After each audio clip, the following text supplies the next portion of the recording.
Hey, what's up guys? It's Jenna back again with another video all about Instagram, and this time I'm specifically talking about Instagram DMs. You guys voted. One of the main things you guys voted on was you wanted me to teach you about podcasting. I'm gonna wait until next week for that, but I am going to talk about that. But you also voted a couple weeks ago about DMs, and you also voted on this week, so we're gonna talk about DMs. So I have a really great blog post out there I wrote about a year and a half ago called The Art of the DM. So I'm going to be kind of recapping that a little bit. So one thing I wanted to talk about today is how to DM correctly.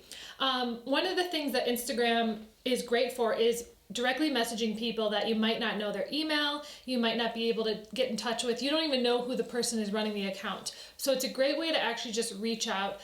So one thing you want to think about is if you're getting DMs as well, how to receive them. So usually it'll show a little request button, which you might not notice. So make sure to check that every day to see if somebody has messaged you, because if you're not following them, it won't show up as a message, it'll be a message request. You can also sort your DMs into two different categories, primary and general. I usually just put them all into primary because I think that it's really important to look at all of my DMs, and I don't like to sort them out, but I understand for some big companies, some DMs might just be really short and just not something that's worth even responding to, so you put them in the general. Primary are more like leads and people that are going to be working with you. So it depends on your account. If you don't get a lot, you usually just put them in primary. So a DM is usually a text, but also you can send direct messages that are voice texts. Now I love this because it actually puts a level of humanity to DMs. And I actually have a couple of friends who only message me with voice, and I actually kind of like it. It is hard, you have to be like in a quiet place to be able to listen to it. So, you know, maybe just sending a sweet note here and there, but I wouldn't put a lot of information in a voice note.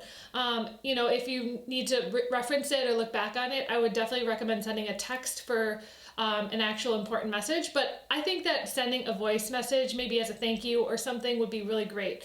So I love DMs because it's a great way to reach out to other people who you want to maybe collaborate with, or you want to learn more about them. So I want to tell you guys what not to do when DMing.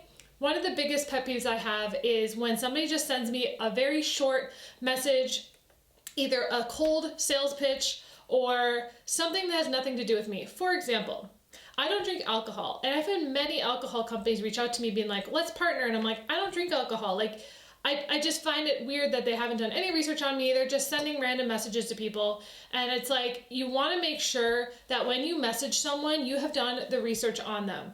Make sure you reference maybe a post that they talked about something.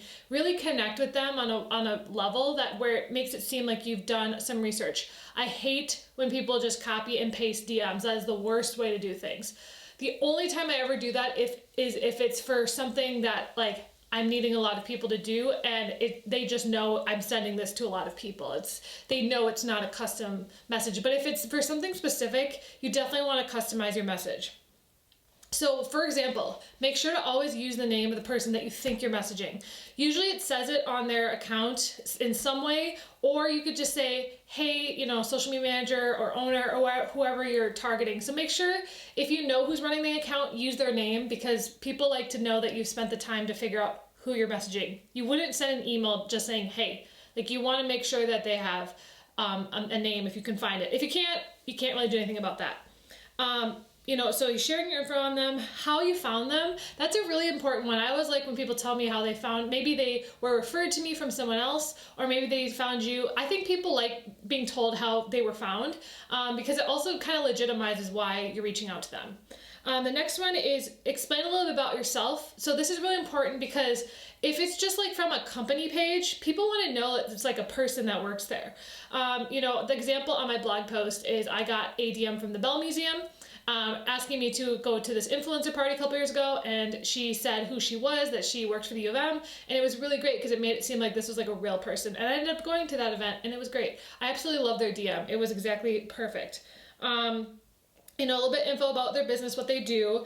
Then this is the important part is, you know, usually when someone's DMing you or you're DMing someone, you want something from them. That's just usually how it goes, whether it's information or you want to work with them.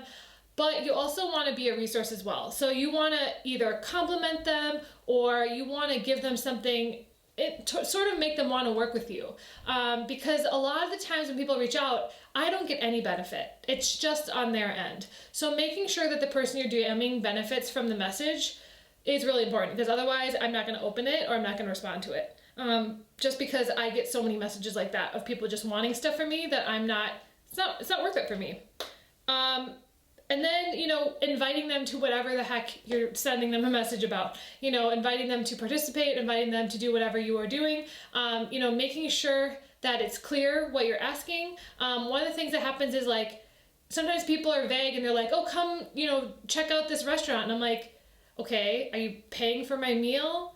Am I supposed to post about this? Being very clear about what you want. If somebody offers you something for free, or if someone offers to do something, be very specific. This is not like a casual thing. If it's a business deal, you want to make sure it's legit. And that's really my tips for DMing, because I think one of the biggest things is you want to make sure that you're coming across well, your brand is coming across well. Using DMs is different than using email, even though they're very similar. You're going to speak a little bit less professionally on Instagram. You don't have to make it sound like a letter to the editor. Like it's going to be very, very casual, not super long, but also not super short, like, hey, what's up, So making sure that a reason and a purpose for DMing someone. And, one of the big strategies with DMing is, collaboration, or, maybe you just want to learn more. Maybe you want to do a virtual coffee chat. Maybe you just want to connect with them. Making it clear why you want to talk to them and who you are and like what you have to offer is really powerful, because I get very, very vague DMs. I've deleted a lot of them because I'm like, this doesn't help me, doesn't help them. It's just something where people just are not used to sending messages this way. So making sure you practice, start by sending messages to your friends. I usually start with DMs on Instagram as a way to connect with someone originally. And I usually just say, hey, I love your work. I would love to, connect with you. There's so many ways to use DMs, but these are just some of my examples of how best to use DMs. If you guys haven't, I would love a DM from you. I will definitely respond.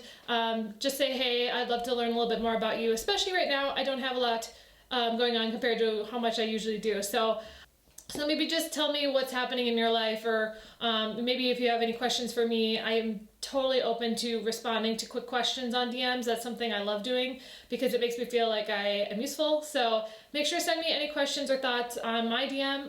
I also respond on my personal one. Actually, that's another tip, is if you can find that person's DM, if they have a really, really big account, but you know who runs it, maybe message them personally, because you might get more of a response than if you message the page, because usually there's a lot more DMs. Just an FYI, that might be a good strategy. I sometimes have people message me personally. I look at them the same way as I do my business. So hope you guys enjoyed this episode of Tips Under 10, and I'll talk to you guys next week.